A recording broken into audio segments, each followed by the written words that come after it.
Former employees and clients of a Colorado Springs vocational school are speaking out about the treatment of staff and students enrolled there.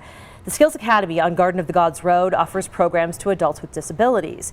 News 5's Maggie Bryan spoke with some who say the facility shouldn't even be open. Maggie. Megan, I've talked with more than a dozen former employees and family members of clients who went to the school. The ex-employees say some paychecks were late and others were bounced. One mother I spoke to says her son, who attended the academy, did not get the care he needed.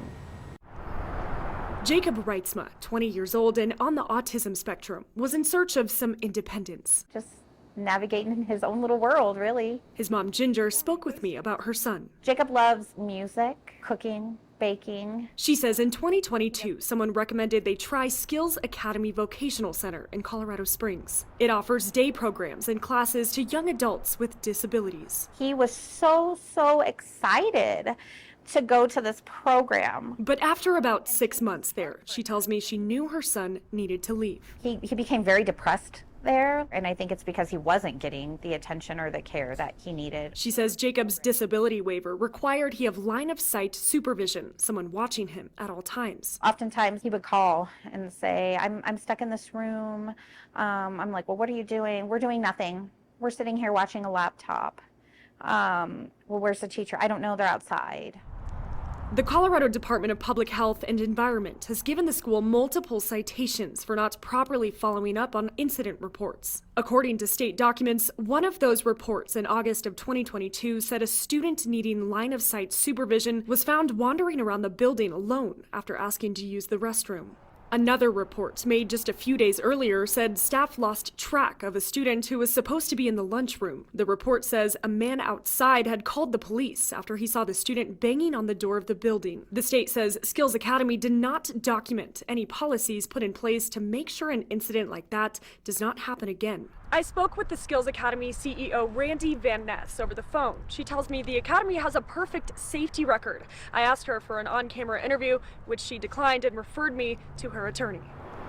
News 5 also learned the state's Department of Healthcare Policy and Financing terminated its Medicaid agreement with Skills Academy in August of 2023. This letter from the state says the decision was made after it received more than a dozen complaints about the school and it found multiple violations during inspections. The state says Skills Academy is appealing the termination.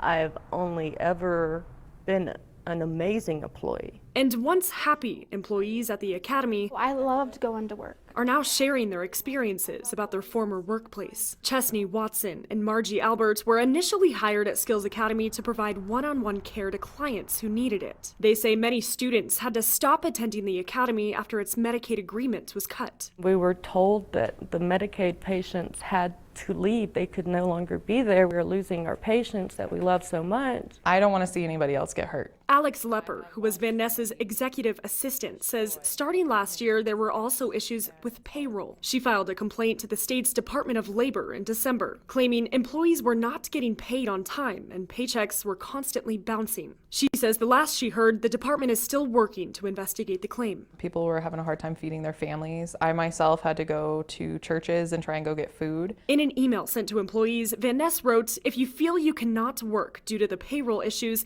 please submit your resignation." Do you think the payroll issues you've brought up have trickled down to affect the clients? Oh, most definitely. Tell me about that. We had several employees decide to stand up for themselves. They decided to stop coming to work until they got paid. More than a dozen former employees reached out to News 5 over the past week, sharing similar experiences with Skills Academy. Most said they did not want to go on camera out of fear of retaliation. I reached out to Van Ness's attorney multiple times, asking for a response to the complaints of payroll issues and violations found at the school. I have not received a response back. Randy Van Ness should not have any day programs open. Watson and Albert say at the end of the day, they want to make sure clients at the school have a positive experience. We need to be their voice because they can't be the ones to speak for themselves. So we have to do that for them. Speaking up for people like Jacob. If people ask me about skills, I say don't do it. Don't do it. They really should not be open.